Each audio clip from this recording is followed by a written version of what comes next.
नमस्कार दोस्तों, इस वीडियो में हम लोग पढ़ने जा रहे हैं Hund rule of maximum multiplicity.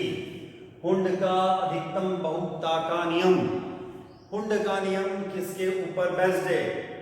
मुझे जहाँ तक आइडिया है कि जो वीडियो देख रहे हैं मेरे साथी लोग वो सभी जानते होंगे कि हुंड का जो रूल होता है ये इलेक्ट्रॉनों के डिस्ट्रीब्यूशन के काम में आता है, यानी कि इलेक्ट्रॉनों के वितरण के काम में आता है।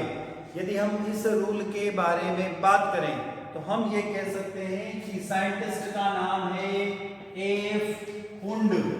उन्होंने 1925 यानी 1925 में एक रूल दिया था, एक नियम दिया था, और उन्होंने इस नियम का नाम रखा था Hund rule of maximum multiplicity. अब ये रूल क्या कहता है उसकी तरफ हम लोग अब चलते हैं। यदि हम लोग देखें तो यह कह सकते हैं कि यह टॉपिक जो हम इस वीडियो के अंदर डिस्कस कर रहे हैं ये क्लास 11th में और उसके साथ बीएससी फर्स्ट ईयर के अंदर भी दिया हुआ है। अब हम लोग इस वीडियो के अंदर the Hund rule of maximum multiplicity को डिस्कस करते हैं। अब बात करते हैं हुंड ने क्या कहा था। हुंड ने कहा था कि व्हेन टू और more orbital of equal energy, उन्होंने कहा था कि जब दो या दो से अधिक समान ऊर्जा वाले कक्षक हो, व्हेन टू और more to orbital of equal energy, जब दो या दो से अधिक समान ऊर्जा वाले कक्षक हो तो electron will be the orbital single before filling double. Electron पहले एक एक कक्षकों में जाएगा, उसके बाद इलेक्ट्रॉन पेयरिंग करता है या डबल होगा। उन्होंने क्या कहा था उसको एक बार मैं आप लोगों के सामने रखता हूं। उन्होंने कहा था कि व्हेन टू और more orbital of equal energy are available, electron will fill the orbital single before filling double। यानी कि जब दो या दो से अधिक कक्षक समान ऊर्जा के हैं तो इलेक्ट्रॉन पहले एक एक प्रत्येक कक्षा में भरा जाएगा, उसके बाद इलेक्ट्रॉन डबल होते हैं। इन्होंने एक और बात कही थी, इन्होंने कहा था कि all the electron in the orbital will have the same spin to maximum the multiplicity। उन्होंने कहा था कि जितने भी इलेक्ट्रॉन्स होते हैं वह उनकी स्पिन तो सेम होगी किंतु मल्टीप्लिसिटी क्या होगी, अधिक से अधिक इनकी हो जाती है। और यदि हम सिंपल वर्ड में कहें तो in simple word the rule says the lowest energy of electronic configuration is attained with the maximum number of parallel electron spin. क्या कहा था?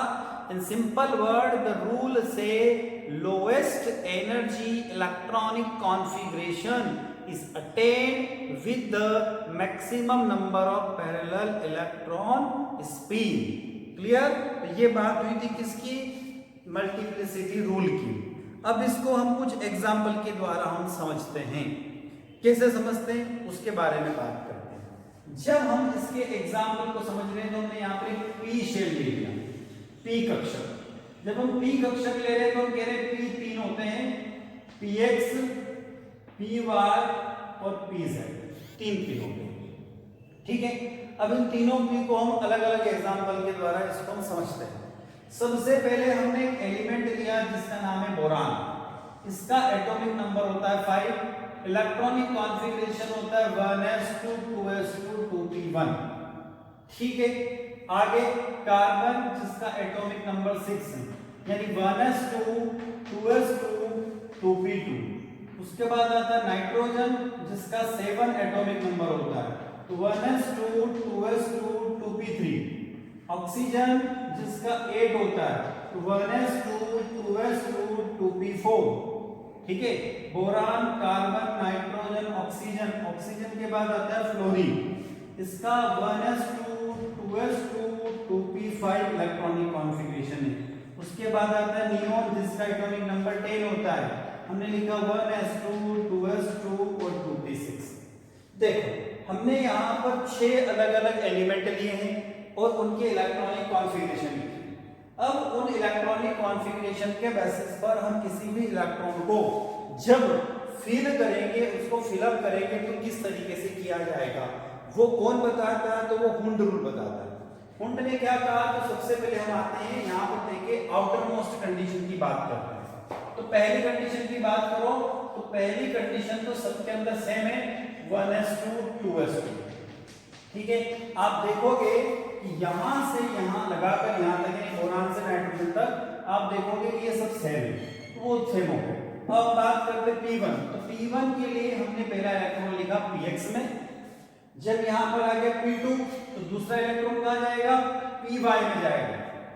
ठीक है, जब 3 इलेक्ट्रॉन हो गए तो कहां चला गया, Pz में। यानी सीधी सी बात है कि ये क्या करेंगे, इलेक्ट्रॉन पेयरिंग नहीं करेंगे। क्लियर है, पेयरिंग कब तक नहीं करेंगे, जब तक कि जितने भी अवेलेबल शेल है, अवेलेबल सब शेल है, उपलब्ध सब शेल है, उनमें एक एक इलेक्ट्रॉन नहीं चला जाए। अब आते हैं यहां पर फोर्थ इलेक्ट्रॉन है, तो फोर्थ इलेक्ट्रॉन का आएगा सबसे पहले आएगा, फिर फिफ्थ इलेक्ट्रॉन का जाएगा, उसके बाद जाएगा, और सिक्स्थ इलेक्ट्रॉन उसके बाद में चला जाता है। अब सीधी सी बात क्या है, देखो यहां पर Px Py और Pz तीनों की एनर्जी सेम होती है। क्लियर है, जब एनर्जी सेम है तो पहला इलेक्ट्रॉन Px में भी जा सकता है, Py में भी जा सकता है और Pz में भी जा सकता है। यानी आप किसी में भी इलेक्ट्रॉन को रख सकते हैं, पर इलेक्ट्रॉनों की पेयरिंग कब तक नहीं होगी, जब तक कि सभी शेल में एक एक इलेक्ट्रॉन नहीं चला जाए। ये किसका रूल है, ये रूल है सीधी सी बात हुंड का। कब दिया था, 1925 में। तो उन्होंने कहा था कि किसी भी उपकोष के कक्षकों में इलेक्ट्रॉनों का युग्मन तब तक नहीं होता है जब तक कि उस उपकोष के समस्त कक्षकों में एक एक इलेक्ट्रॉन नहीं चला जाए। यानी ऑल सब शेल इज नॉट पेयरिंग। ठीक है, क्यों पेयरिंग नहीं करते हैं, जब तक कि सभी शेल में 1 इलेक्ट्रॉन इज नॉट अवेलेबल, एक एक इलेक्ट्रॉन वहां पर नहीं चला जाए। इसको क्या कहते हैं, इसको कहा जाता है the Hund rule of maximum multiplicity. धन्यवाद दोस्तों।